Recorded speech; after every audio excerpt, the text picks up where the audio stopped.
Ladies and gentlemen, welcome back to the analysis of YOLENO TV. I hope you're well from wherever you're watching this channel.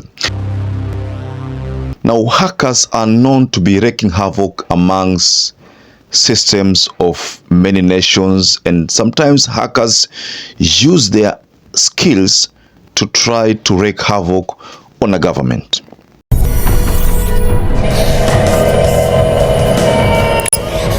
So talking about wreaking havoc, there's a time Anonymous sent a message to the Kenyan government that if they attempted to pass the Finance Bill 2024-2025, they were going to destabilize the government system. So you remember that tweet that was posted. Now, talking about hackers, there's a story here that is being shared that a Moldovan firm leaked Ruto's Kenyatta's dealings. You know, big politicians always have a lot of secrecy behind things that happen behind the scene, but on the public, they tell you that they are not friends. In fact, they are enemies. But behind the scene, things happen. So a Moldovan firm has exposed companies. What has it that they identified a bug within the business registration system, and it's a leak that they exploited a bug in the IT system of state-owned BRS, that is the Business Registration Service, to access sensitive data of significant shareholders in registered firms, including William Ruto, the president, and the former president, Uhuru Kenyatta, and his family. So this firm has released a story here. I wish to take you through a bit of it. But first of all, before I share what has been released, ladies and gentlemen, kindly like this video to support us. Also subscribe to this channel if you wish to support us again. And to existing subscribers, I want to continue thanking you so much, because without you, this channel cannot grow. So we all know that when Rigathi Gachagua was going through the impeachment process, there were a lot of things which were thrown around, that Rigathi in cooperation with his sons and the wife had engaged in some company registrations and company dealings. We were told, we were treated through so much drama, but those could have been factual, but because one, there was no mistake registering companies, but we were never told about these details that the hackers have released. Hackers have released something very, very sensitive. And one, they have exposed the family businesses owned by Ruto and Uhuru. Like, for instance, the issue of Nairobi Expressway. What has it that it is UAE owned?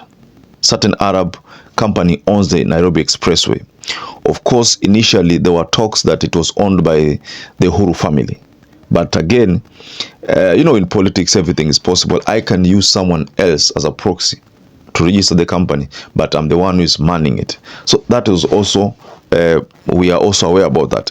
Then there is also the part of the Uhuru Kenyatta family. The hackers, the Moldovan firm, hackers from the Moldovan firm leaked a story about linked companies that are registered in South Africa and other companies. So what has it that these companies are Uhuru Kenyatta firm companies? There's a cleaning agency, there's a security firm, so many of them, but linked to Uhuru family. So on the part of Ruto family, there is also a story here. Like, for instance, we are told that First Lady is linked to multiple businesses, and the sons have also multiple connections, business connections. They have businesses registered. So we are also told that one of the daughter owns a luxurious Airbnb with properties, very, very expensive properties. So all this we are told courtesy of this information that has been leaked from the hackers, the Moldovan firms.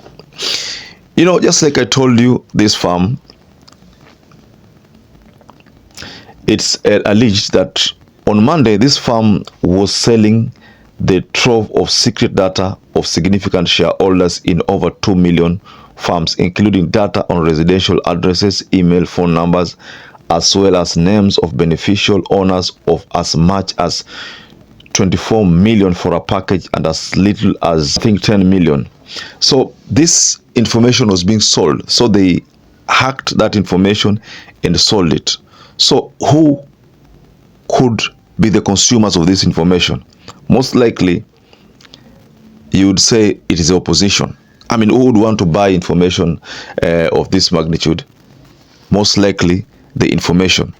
So we all know that the BRS is a semi-autonomous government agency operating under the state law office in Kenya. It serves as the sole custodian of all company records and information for entities registered in the country, making it critical repository of corporate information. So, you know, the director of the BRS, that is General Kenneth Gathuma, is alleged that he responded to the breach by stating that the organization has strengthened its security protocols to safeguard systems and prevent future occurrences.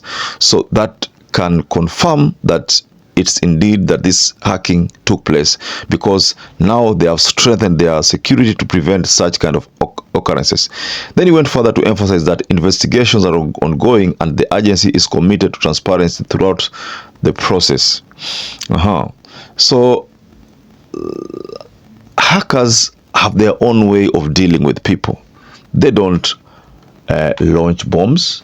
They don't do that. They don't cause physical destruction, most of them. But what they do, they steal your information. They leak it. Information is very, very important, ladies and gentlemen. When it gets to your opponent in politics, unaumia. Of course, there are hackers who hack a system, security system, to cause destruction, physical destruction. But these hackers, their intention was to reveal information to the public. So, who do you suspect could be behind this attack? If you look at the extent of this damage, it has only attacked two families, the Ruto family and Kenyatta family, the dynasties. So, we would have been told that it has also attacked Gachagua family, but Gachagua family has not been attacked. Why did they choose to attack two families? That is where it becomes quite interesting. Now, I'm not going to say that maybe Rigathi Gachagua knows something about this. No, I don't have a clue about that. But the biggest concern is why the two families. We all know that recently Ruto Uhuru met, even though that has been downplayed. The hackers could have been engaged back then to start doing this issue of exposing, expose this family, expose them. The immediate consumers, ladies and gentlemen, to me, according to me, I will tell you, ni opposition. Akomo mwananchi sana sana yeye hangetaka kujihusisha sana na hizo mambo za hacking ya hawa watu. Mama mboga atahack saa ngapi? Mtu wa bodaboda, conductor atahack saa ngapi? Mtu wa mjengo atahack saa ngapi? Mtu wa usafi mtaani atahack saa ngapi? The people who could have engaged this firm ni senior people, because now the damage has been done. This kind of expose, if it gets to Kenyans, rest assured, 1 million votes itapotea. Right now we know that Uhuru is working towards endorsing Matiang'i. In fact, we can say that he has already endorsed Matiang'i. So because Uhuru has a saying, he has a saying in the society right now, people listen to him. This kind of data, or other information, if it gets to the public, the level of trust itashuka chini. Itaonekana ni kama, yes, you are the former president, lakini kuna venye tunakuchukulia. Tumeanza kukuona kwamba unatuenjoy, una benefit, unatuenjoy. I mean, that is one thing that one would easily think about. Like, for example, the issue of Ruto, if this information gets to the public again, the immediate beneficiaries are people in the opposition, because what will that earn them? It will dent Ruto's image, na itaonekana ni kwamba kweli kuna vitu wanafanya na hao wana benefit, so they will not have that political saying again. It shall have been dented by this kind of information. So the hackers, believed to be the Moldovan firm, hackers from the Moldovan firm, even if their intention was to solicit money from people, you know, I steal this information, I sell it to you. If that was the intention, then I think hapo wata-earn, because if this information leaks vizuri to the public, then kutakuwa na level of mistrust between the common citizens and this leadership. So ladies and gentlemen, I'd like to rest my case there. Just go below in the comment section and tell us what you think about this move to leak sensitive data about dealings to the public. So perhaps if you're watching this video and you've not subscribed, take 1 second and subscribe, like this video. Until we catch up again, stay safe and stay blessed.